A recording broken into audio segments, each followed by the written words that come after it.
Western Ohio, Western Pennsylvania, and beyond, we're about to put our fingers on the pulse of the Neotropolis. The pulse is pumping live with our hosts, Brian West and the lovely Linda Ray.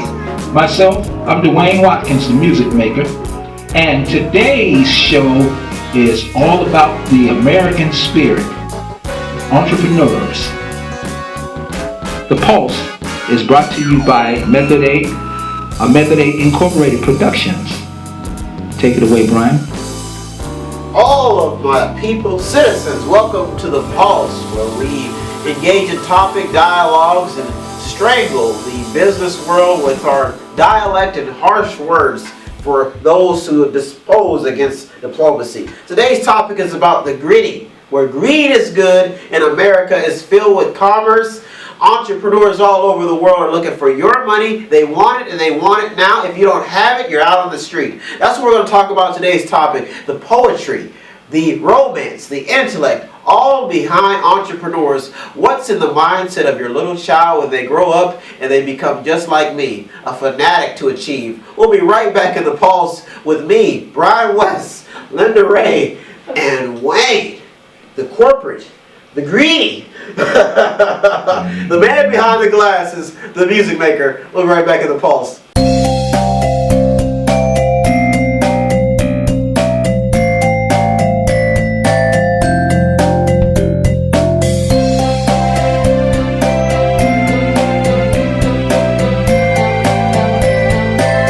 Ladies and gentlemen, I'm here with Loreatha Hawkins. She is an entrepreneur, a female entrepreneur, and she does many ministries in the community. She sells Avon. Tell us a little bit about yourself, Loreatha. Well, I'm a minister. I write children's books, and I also have my own Avon business, and I'm a medical assistant. Yes. And mom of 5 kids. Now, what advice in this new environment would you give the women, especially since you've achieved, you've got a degree, you're doing ministry, and what advice would you give to the moms out there, especially the single ones who who want to achieve the maximum level that you have achieved? Well, first of all, you really have to believe in yourself. I think women have a great inner sense, or for a better word, that they can multitask. Yeah. You can do so many things. Just believe in yourself. Don't limit yourself just for working somebody. I believe every woman should have their own personal job that they do themselves. There's things that you can do like sew, painting. If it's Avon, you should develop your own business and have your own money. Now, and being a minister, I've always taken sympathy for ministers because I was raised in a church. Mm-hmm. What is the hardest part in this new environment with ministering to a lot of females and trying to get them to stay focused? The hardest part is just for them to believe in it. So they don't think they can do it. They don't think they have the time. But if they would just look at all the things they do, if you think about a woman, we have about 20 jobs we do. Yeah. And we do it well. Okay. And, I've been doing it I've been married for 30-something years, so I've been doing it that long. I mean, I'm a cook, housewife, shopper, business person. You manage money, all those things. So you can definitely pick up a job and have something you do. One thing I like about doing Avon, that job, I can take it anywhere. Okay. I can stay home with my kids. I can manage my time. Okay. It's teaching me how to manage money, so it's great. It's great. Well, as you heard it from Loreatha Hawkins, we're going to be right back. She's going to talk a little bit more about her business and where to get some of her products from. You're in The Pulse with Brian West. We'll be right back.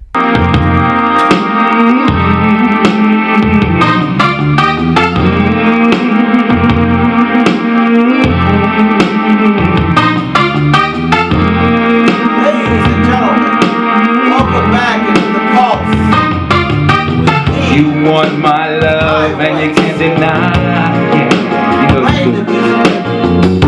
You know it's true, but you try to hide. Yeah. You turn down love like it's really bad.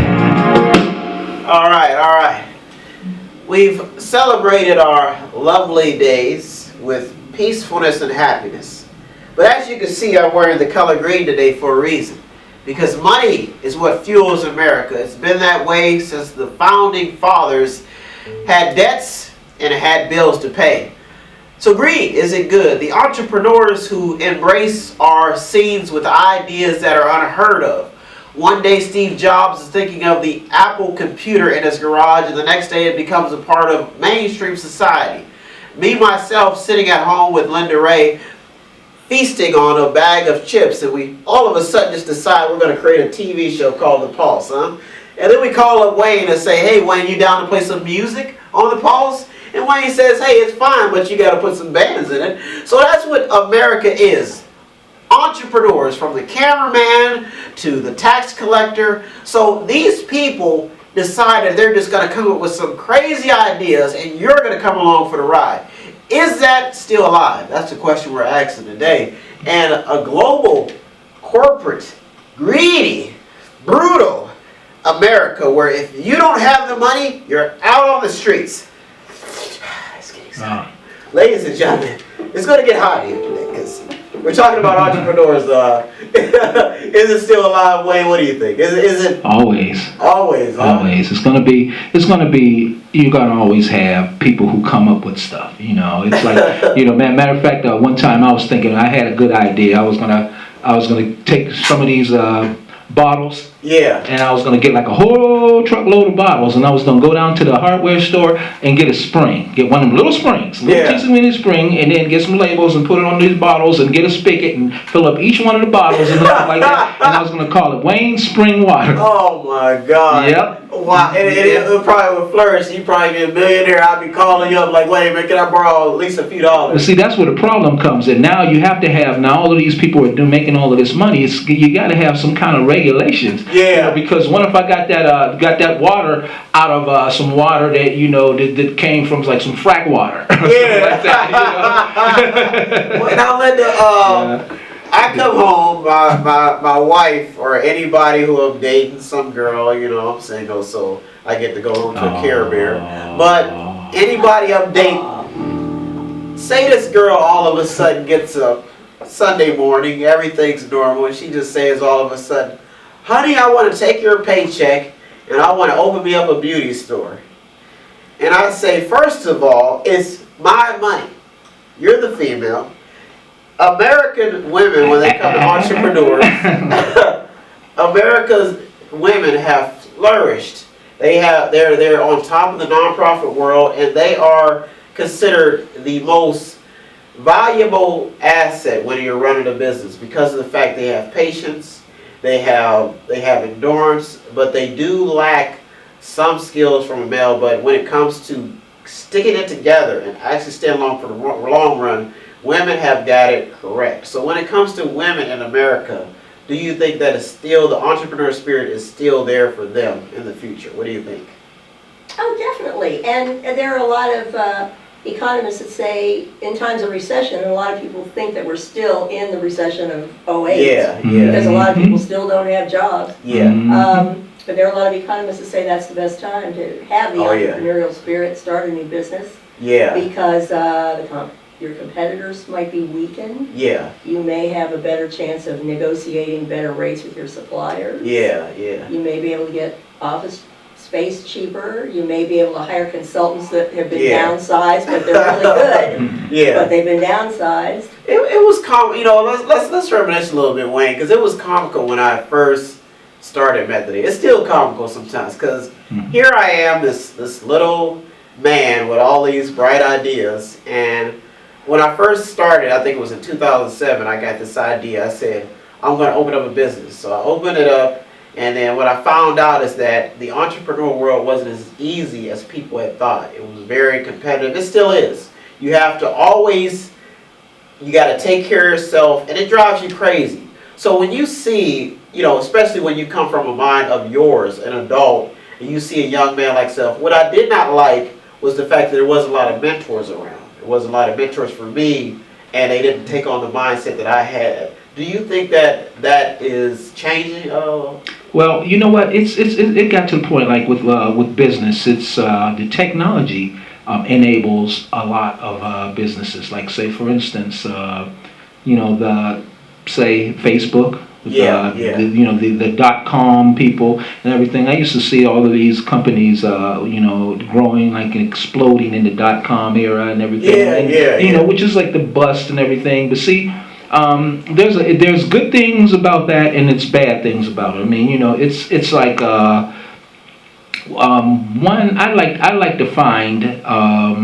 Like say the Gates give away a whole lot of money. I mean, they're really great philanthropists and they do great things for us and everything. But then again, when my computer crashes, I'm mad at Bill. Do you think?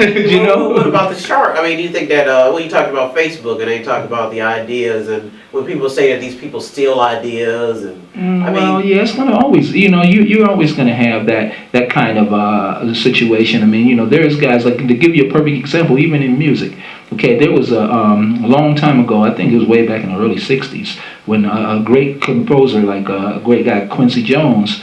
Saying that he had an idea like these, the publisher had a couple of songs, and so they gave one to him, and Quincy Jones went and he heard the song, he's like, oh, I like that. Went and got the young lady and got her in the studio and put that song out before the competitor could put it out, and it was that song, It's My Party, I Can Cry If I Want To, so boom, and a big hit and everything. Not that he was already a big star then, but but as far as production, you have to be timely. I mean, if you come up with say the newest dance, the newest Macarena or whatever, the wobble or newest something like that, and your competitor is thinking that same thing, well, you have to put your machine together and go out there and work it, and that's America. That's America. Do you think it's do you think it's fair for women, Linda, for females and the men being in this new environment where men are just so brutal and a lot of women get abused? I mean, you had I think it was Madam C.J. Walker when she first came with her ideas. And she had to leave her, her significance of her home. So what do you think about for the female in this, this bright idea environment? Do you think they're still giving credit? Well, she was first African American woman to become a millionaire. Yeah. And she did have a beautiful home, and it was very extravagant. And she said, I want everybody to know that this was built by what they called in those days Negro money. And she wanted everybody to know that this mansion was built by. Now, women, when you look at the face of the WNBA, the first women who coach football and sports, I think it was what's that the Tennessee coach out of? Pat Summitt. And you look at the legacy that, especially when it comes to bright ideas that women have done, and most people still discredit, women. They still, sometimes most men do battle with the fact that some women are in charge. I mean, you've got women like Hillary Clinton or just some, even the normal soccer moms who are on the job supporting their husbands and things like that. In this new environment, Wayne, Linda, would you say that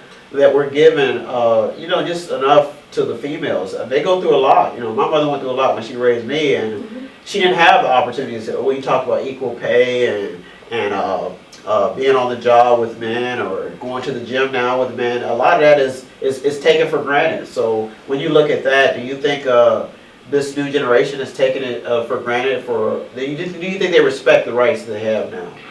Well, yeah, I believe. But see, women are strong. You know what I'm saying? A lot of women, are to give you an example.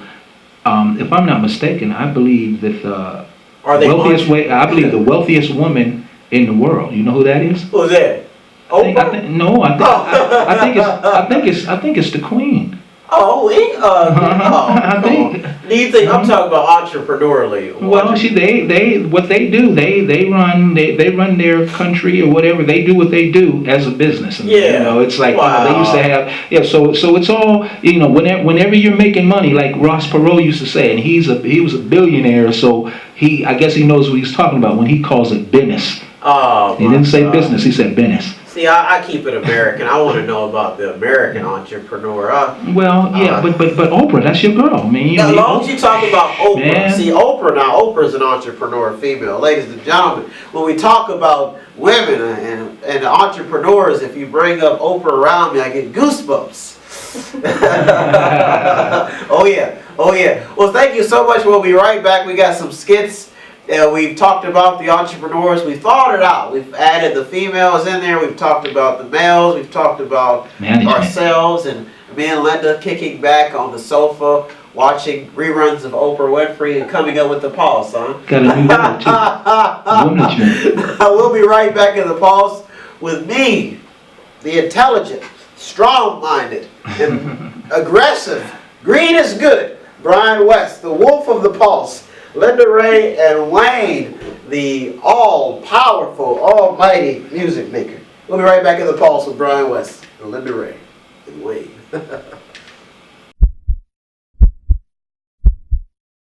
Ladies and gentlemen, I'm back here in the pulse with Loreatha Hawkins, and she's going to tell us what her goals are in her ministry. Tell us a little bit about your goals for your ministry. I mean, what would you like to see your legacy? My goal for ministry is to the reason I love doing it is to get people to really come to worship the Lord. Yeah. That know God is there for them every time. And that's just the biggest thing, because we've getting so far away from that. Yeah. That it's all about God, worshiping the Lord, and God is just always there for us. Now, as an entrepreneur, what are your goals in that aspect, raising female leaders in this new environment? That's what I do. I have 162 girls on my team. Wow. And so, I just want to know that they are so empowered. Yeah. Avon is one of the greatest companies I've ever been involved in. Yeah. They've been over in business for about 130 years. And the money is there. Okay. The sky's the limit. We have girls that are making $29,000 every 2 weeks. That's excellent. So it's just like, what you want to put in that. And right now I'm making about $800 every 2 weeks. Excellent. From my Avon. So I started, it's very inexpensive. If anybody's interested in getting started with their business. Yeah. Let me know. I'll get you started. All right, we'll be right back. We're going to talk to Loreatha Hawkins, and she's going to tell us how to get involved with Avon. She's going to tell us about her books and a little bit about more how she's pushing her products out there. We'll be right back here in the Pulse with Brian West.